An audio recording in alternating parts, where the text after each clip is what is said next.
Good morning बंधुरा केमन आछो तोमरा सबाई। आमिओ खूब भालो आछि। और आज के जे रेसिपिटा तोमादेर संगे शेयर करब सेटा होच्छे अनुष्ठान बाड़ीर स्टाइले पटल चिंगड़ी। ताहले चलो देखे नि कि लागछे। एखाने आमि 500 ग्राम मतो चिंगड़ी छाड़िए धुए नुन हलुद और सर्षेर तेल माखिए मैरिनेट करे रेखेछि।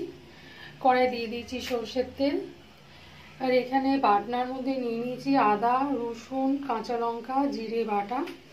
এখানে নিয়েছি পেঁয়াজ কুচি আর এখানে নিয়ে নিয়েছি পটল আর আলু। আমি 1 কিলো পটল নিয়েছি আর দুটো বড় সাইজের আলু দিয়েছি।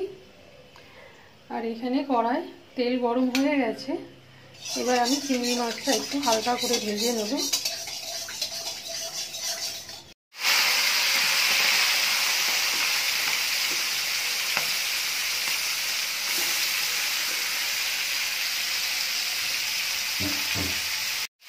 और এখানে আমি চিংড়ি মাছগুলো হালকা করে ভাজবো, বেশি কড়া করে ভাজবো না, কারণ কড়া করে ভাজলে চিংড়ি মাছের টেস্ট নষ্ট হয়ে যায়। এই চিংড়ি মাছটা একটু হালকা করে ভেজে আমি নামিয়ে নেব।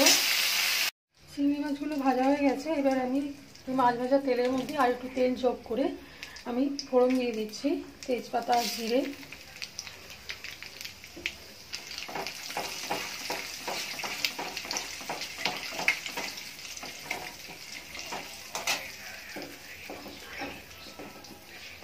এবার আমি পটলগুলো দিয়ে দিলাম।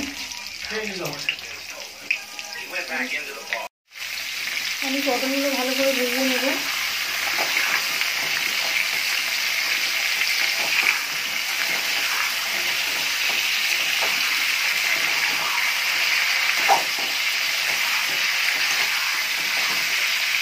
পটলগুলো এখানে আমি ভালো করে ভেজে তুলে নিয়েছি। এবার কড়াই ওই একই তেলের মধ্যে আমি আলুগুলো দিয়ে আলুগুলো ভালো করে ভেজে নেব।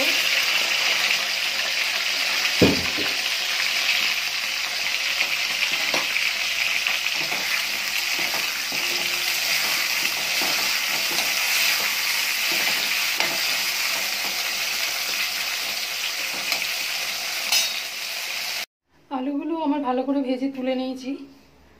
এবারে আমি ওই তেলের মধ্যে দিয়ে দেবো পেঁয়াজ কুচি, দিয়ে পেঁয়াজগুলো ভালো করে ভেজে নেব।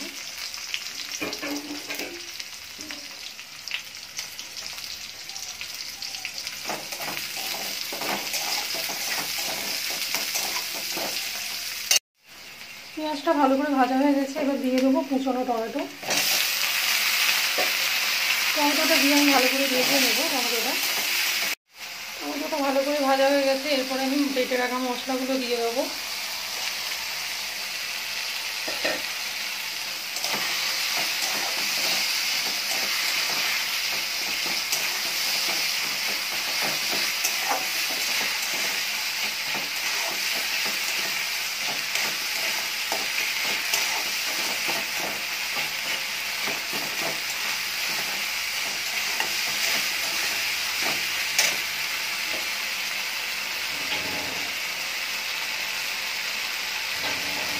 দিয়ে দেবো সামান্য একটু জল।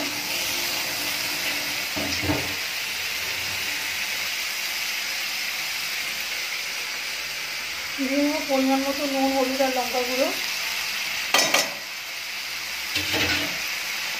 মশলাটা আমি ভালো করে কষে নেব।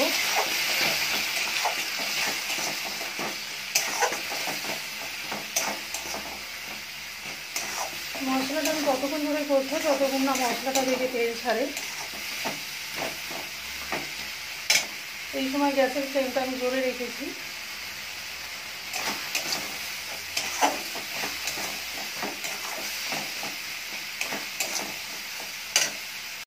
তো মশলা থেকে তেল ছেড়ে দিয়েছে। এবার আমি দিয়ে দেবো ভেজে রাখা পটল আর আলুটা।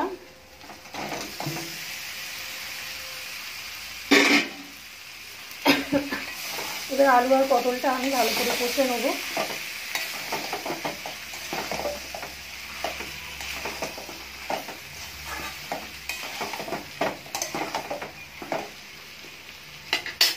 ভেজে রাখা চিংড়ি মাছটাও আমি দিয়ে দিচ্ছি। চিংড়ি মাছটা দিয়েও আমি ভালো করে কষতে থাকবো।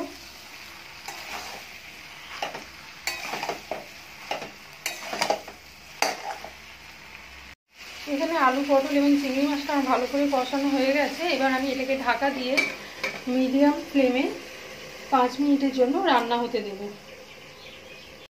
5 মিনিট হয়ে গেছে, আমি ঢাকা খুলে ভালো করে তরকারিটা নেড়ে চেড়ে দিলাম। এরপর আমি দিয়ে দেবো পরিমাণ মতো জল। আমি এখানে যে অনুপাতে গ্রেভি রাখবো সেই অনুপাতে জলটা দিচ্ছি।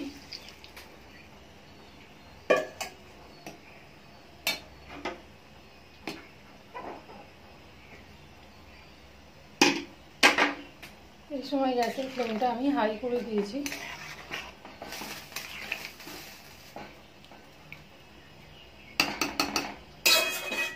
এরপর আমি ঢাকা দিয়ে 5 থেকে 7 মিনিট মতো ফুটিয়ে নেব।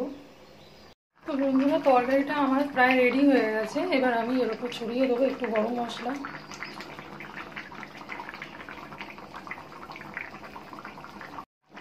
দিয়ে দিচ্ছি 1 চামচ মতো ঘি।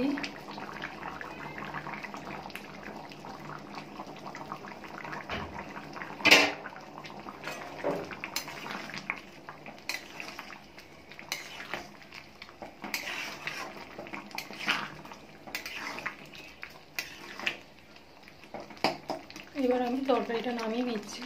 তো বন্ধুরা, রেডি হয়ে গেছে দুর্দান্ত স্বাদের অনুষ্ঠান বাড়ির মতো একদম পটল চিংড়ি রেসিপি।